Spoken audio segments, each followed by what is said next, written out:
মা, তোমার বয়স বেশি হলেও তোমার ভিতরে এখনো অনেক টাইট। আমি একটু করলে আর পারব না। মা, তোমার ভিতরে এত গরম কেন? আমার এটা তো পুড়ে যাবে। তোমার ভিতরে কি পানি ছেড়ে দিব? যখন আমি আমার বাগানে গাছের যত্ন নিচ্ছিলাম তখন সেখানে কারও আসার আশা করিনি। এটি ছিল আমার দিনের সবচেয়ে প্রিয় সময়, মাটি দিয়ে হাত নোংরা করা, রোদের উপভোগ করা এবং শুধু শান্তি অনুভব করা। এটি ছিল আমার দৈনন্দিন রুটিন। কিন্তু সেই দিন হঠাৎ আমি আমার পিছনে পায়ের শব্দ শুনতে পেলাম। যখন আমি পিছনে ফিরে তাকালাম তখন সেখানে আমার ছেলে অরুণ দাঁড়িয়েছিল। সে তার বড় হাসিভরা চোখে আমাকে দেখছিল। যেই আমি তাকে ফিরে তাকালাম সে খিমাই বলে আমাকে ডাকল। তখন তার কণ্ঠে ছিল উষ্ণ উৎসাহ এবং ঠোঁটে হাসি। আমি তখন হাসি ছাড়া থাকতে পারলাম না। অরুণ, তুমি এখানে কি করছো? আমি আমার হাত থেকে মাটি ঝেড়ে তাকে জিজ্ঞেস করলাম। তখনই সে আমার কাছাকাছি এল এবং আমাকে জোরে জড়িয়ে ধরল। এটি ছিল আকস্মিক, কিন্তু আমি তাকেও ফিরে জড়িয়ে ধরলাম। তারপর তার শক্ত বাহুগুলোকে আমার চারপাশে অনুভব করতে লাগলাম। অরুণ এখন ২-৫ বছরের হয়ে গেছে এবং তাকে দেখে আমি অবাক হতাম যে সে কিভাবে এত দ্রুত একটি লম্বা, সুন্দর পুরুষে পরিণত হয়েছে। তারপর সে আমাকে বলল, মা, আমি আপনাকে এখানে একটি সারপ্রাইজ দিতে এসেছি। সে আমার চোখের দিকে তাকিয়ে বলল, আমি জানি আপনি এই বাগানটি কতটা পছন্দ করেন এবং আমি ভেবেছিলাম আমি আপনার কিছু সাহায্য করতে পারি। তখন আমি হালকা করে হেসে বললাম, ঠিক আছে। আমি সঙ্গীর আশা করিনি, কিন্তু সাহায্য করতে অস্বীকারও করতে পারি না। যখন সে আমার পাশে দাঁড়াল এবং একটি ছোট কোদাল হাতে নিল, তখন তার চলাফেরায় কিছু আলাদা ছিল। তার যুবক শক্তিতে পরিবেশ ভরে গেল এবং এক মুহূর্তের জন্য বাগানটি একটি নতুনভাবে সুগন্ধিত হয়ে উঠল। তারপর আমরা একসাথে কাজ শুরু করলাম। কাজের সময় আমরা অনেক হাসিঠাট্টা করলাম। তখনই আমি তার গার্লফ্রেন্ড সম্পর্কে কথা তুললাম। সে সঙ্গে সঙ্গে গম্ভীর হয়ে অস্বীকার করল। কিন্তু তখনই কাজ করার সময় কিছু বদলে গেল। অরুণ একটি গমলা তুলতে হাত বাড়াল, তখন তার হাত আমার হাত স্পর্শ করল এবং একটি শিহরণ আমার সমস্ত শরীরে ছড়িয়ে পড়ল। সেই হালকা স্পর্শ এক মুহূর্তের জন্য আমাকে অস্থির করে দিল, যেন আমাদের মধ্যে বাতাসে একটি অকথিত সংযোগের ঢেউ বয়ে গেল। তারপর আমরা কাজে মনোযোগ দেওয়ার চেষ্টা করলাম, কিন্তু তখন একে অপরের এত কাছাকাছি হওয়ার একটি অদ্ভুত অনুভূতিকে অস্বীকার করা খুব কঠিন ছিল। কাজ করার সময় যখন সে ঘাস উপড়ে ফেলতে নিচু হল, তখন হঠাৎ তার মুখ আমার মুখের খুব কাছাকাছি চলে এল। তখন আমি তার গরম নিঃশ্বাস আমার গালে অনুভব করলাম এবং আমাদের মধ্যে দূরত্ব যেন কিছুক্ষণের জন্য অদৃশ্য হয়ে গেল। তারপর আমাদের চোখে চোখ পড়ল এবং তার চোখে একটি গভীর অনুভূতি ছিল, যেন সে সব কিছু বলছে যা শব্দে বলা যায় না। কিন্তু তখন তার দৃষ্টিতে এমন কিছু ছিল যা আমার হৃদস্পন্দন বাড়িয়ে দিয়েছিল। সেই মুহূর্ত, সেই দৃষ্টি, সব কিছু আকস্মিকভাবে ঘটে গেল যা আমার সমস্ত শরীরে একটি সংবেদন সৃষ্টি করল। তখন সে নরমভাবে জিজ্ঞেস করল, মা, আপনি ঠিক আছেন? তার কণ্ঠে ছিল কোমলতা এবং একটি অকথিত তীব্রতা। তখনও তার চোখ আমার সৌন্দর্য দেখছিল এবং আমার নিঃশ্বাস থেমে গেল।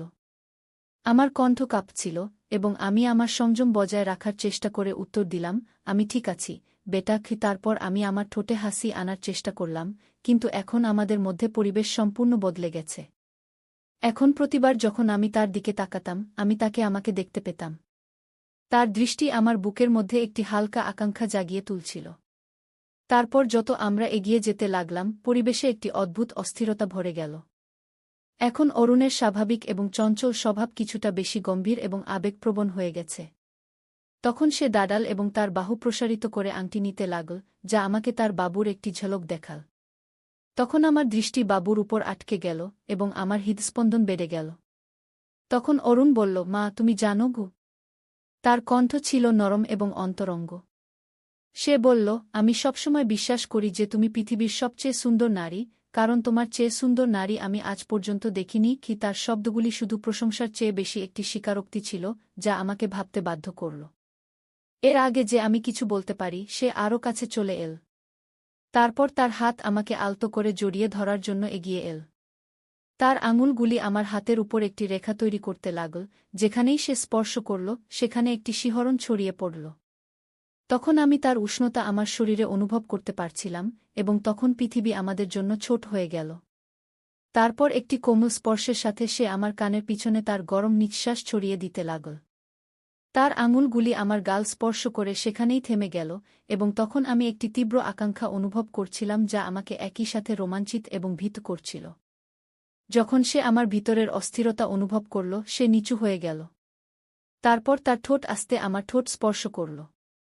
এই চুম্বন ছিল খুবই কোমল এবং প্রশ্নবিদ্ধ, কিন্তু তখন আমি কিছু বলতে পারলাম না। তখন আমার হৃদয় দ্রুত স্পন্দিত হচ্ছিল। আমি কখনো কল্পনাও করিনি যে আমার ঠোঁট তার ঠোঁটের সাথে এমনভাবে মিলিত হবে। তখনই চুম্বন আরও গভীর হতে লাগল, যেন আমরা দুজন বহু বছর ধরে বিচ্ছিন্ন কোনো প্রেমিক। তারপর সে তার হাত আমার কোমরে রাখল এবং আমাকে আরও কাছে টানতে লাগল। তখন তার স্পর্শে আমি একটি জ্বলন্ত আগুন অনুভব করলাম, যা আমি উপেক্ষা করতে পারলাম না। তখন আমাদের চুম্বনের মধ্যে অরুণের হাত ধীরে ধীরে আমার ব্লাউজের বোতাম খুলতে শুরু করল। এখন প্রতিটি গতি ছিল চিন্তাশীল এবং অকথিত প্রতিশ্রুতিতে পূর্ণ। তারপর যেই আমার কাপড় পরতে শুরু করল, আমি ভিতর পর্যন্ত কেঁপে উঠলাম। সেই মুহূর্তে মনে হচ্ছিল যেন আমি সম্পূর্ণ অসহায় এবং অনিরাপদ হয়ে গেছি, কিন্তু একই সাথে হৃদয়ে একটি অদ্ভুত রোমাঞ্চ উঠছিল। মনে হচ্ছিল যেন সবকিছু খুলে গেছে এবং আমি নিজেকে আগের চেয়ে আরও মজাদার অনুভব করছি। সেই মুহূর্ত ছিল ভয় এবং উত্তেজনার একটি অদ্ভুত মিশ্রণ। তখন আমরা কিছুক্ষণের জন্য আলাদা হলাম এবং আমাদের শ্বাস পরস্পরের সাথে মিলিত হল। তখন আমাদের চোখ একে অপরের মধ্যে ডুবে গিয়েছিল। তখন অরুণ আস্তে ফিসফিস করে বলল, রাখো। তখন তার কণ্ঠে কিছু অদ্ভুত অনুভূতি ছিল। তারপর সে বলল, মা, আমি তোমাকে বলতে চেয়েছিলাম যে আমি তোমার জন্য কত গভীরভাবে অনুভব করি। কি এটি শুনে আমার হৃদয়ে একটি অদ্ভুত অস্থিরতা এবং ব্যথা উঠল। তারপর আমি ধীরে ধীরে আমার হাত উঠালাম এবং তার চোয়ালের কঠিন রেখা হালকা করে স্পর্শ করলাম। তখন তার চোখে এমন কিছু ছিল যা আমাকে আরও কাছে টানছিল। তখন আমি কিছু না বলে তার ঠোঁটের দিকে ঝুঁকে আরেকটি চুম্বন দিলাম। এই চুম্বন শুধু একটি সাধারণ অনুভূতি ছিল না, বরং আমাদের মধ্যে সেই অকথিত অনুভূতির গভীরতা দেখাচ্ছিল, যা শব্দে বলা সম্ভব ছিল না। সেই মুহূর্তে বাইরের বিশ্ব যেন কোথাও অদৃশ্য হয়ে গিয়েছিল। আমাদের চারপাশে নিস্তব্ধতা ছিল এবং মনে হচ্ছিল যেন আমরা দুজন কোনো আলাদা বিশ্বে হারিয়ে গেছি। এই মুহূর্ত শুধু আমাদের ছিল, যেখানে আমরা আমাদের সম্পর্কের সেই নতুন অনুভূতি আবিষ্কার করছিলাম, যা এখন ধীরে ধীরে আমাদের মধ্যে জাগ্রত হচ্ছিল। শেষ পর্যন্ত যখন আমরা একে অপর থেকে আলাদা হলাম, তখন আমাদের মুখ লাল ছিল এবং হৃদয় জোরে স্পন্দিত হচ্ছিল। তখন অরুণ আমাকে একটি হালকা কিন্তু মিষ্টি হাসি দিল। সেই হাসি এমন ছিল যেন সে জানত যে আমাদের মধ্যে কিছু পরিবর্তন হয়েছে। সেই হাসির সাথে সে বলল, আমি চা বানিয়ে আনি কি। এত বলেই সে রান্নাঘরে যেতে লাগল এবং আমি তাকে রান্নাঘরের দিকে যেতে দেখতে লাগলাম। তখন আমার মনে একটি অদ্ভুত অনুভূতি ছিল, খুশি, উত্তেজনা এবং কিছুটা চিন্তাও। তার স্পর্শ এখনও আমার ত্বকে অনুভূত হচ্ছিল। এখন আমি ভাবতে শুরু করলাম যে এখন সবকিছু আগের মতো থাকবে না, কারণ আমাদের মধ্যে অনেক কিছু পরিবর্তন হয়ে গিয়েছিল এবং এই পরিবর্তন ছিল গভীর এবং স্থায়ী। তারপর যখন আমি ভিতরে গেলাম, তখন দেখলাম অরুণ রান্নাঘরে আছে। টেবিলে 2টি কাপ চা রাখা ছিল। তখন সে শান্তভাবে বসেছিল, কিন্তু তার চোখে সেই গরম উত্তেজনা ছিল যা আমি আগে দেখেছি। তারপর আমি হাসতে হাসতে চায়ের কাপ তুলে নিলাম এবং সেই মুহূর্তে অনুভব করলাম যে এই সম্পর্ক এখন একটি নতুন শুরুর জন্য প্রস্তুত। তারপর আমরা একসাথে বসে চায়ের চুমুক নিতে লাগলাম। তখন আমরা নীরব ছিলাম, নিজ নিজ চিন্তামগ্ন।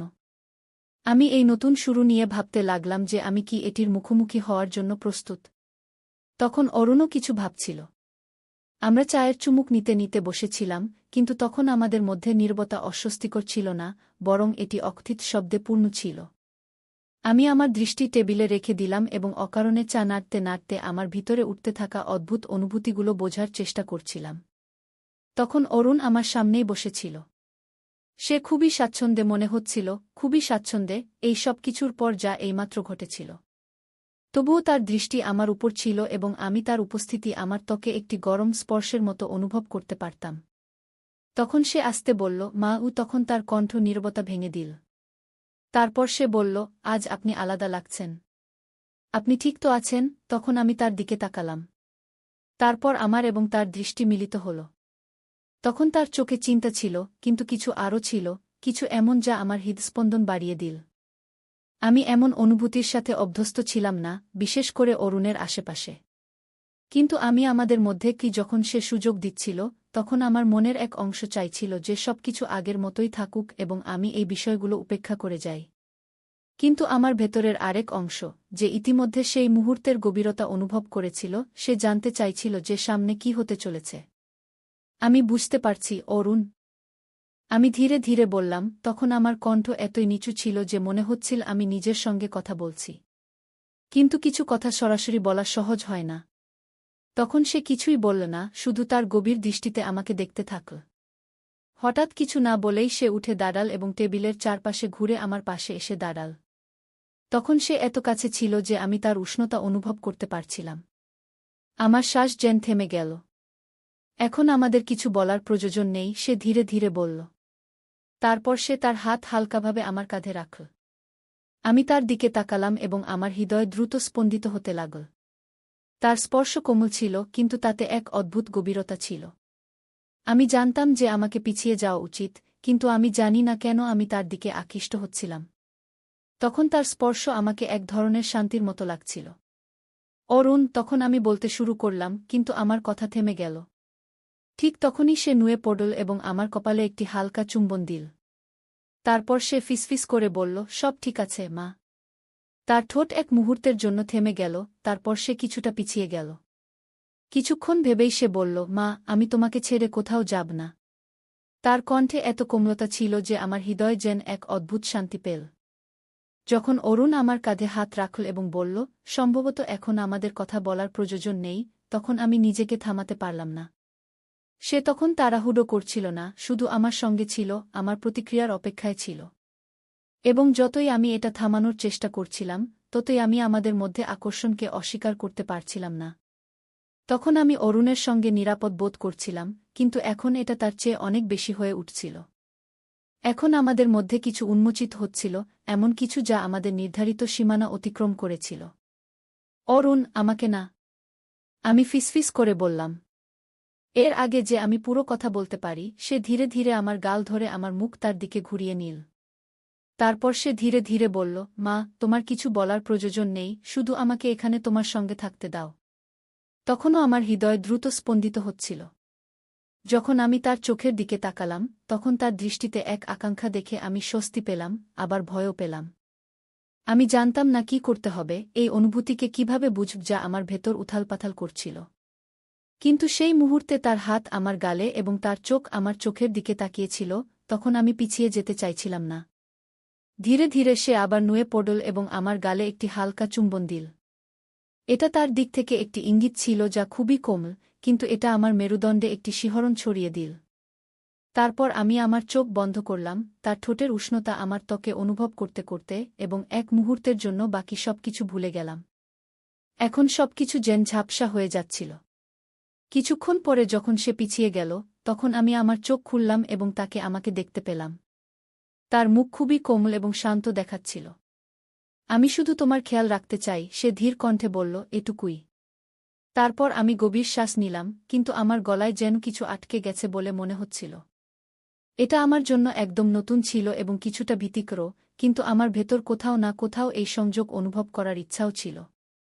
তারপর আমি ধীরে ধীরে বললাম, অরুণ। তখন আমার কণ্ঠ এতই নিচু ছিল যে সেটা শোনা কঠিন ছিল। তারপর সে হালকা হেসে আমার কানের পাশের এলোমেলো চুল ঠিক করতে লাগল। তারপর সে শান্ত স্বরে বলল, কিছু না মা, এখন আমাদের কিছু বুঝতে হবে না। এবং সেই মুহূর্তে আমি তার কথায় বিশ্বাস করলাম। তখন সম্ভবত আমাদের এখনই চূড়ান্ত সিদ্ধান্তে পৌঁছানোর প্রয়োজন ছিল না।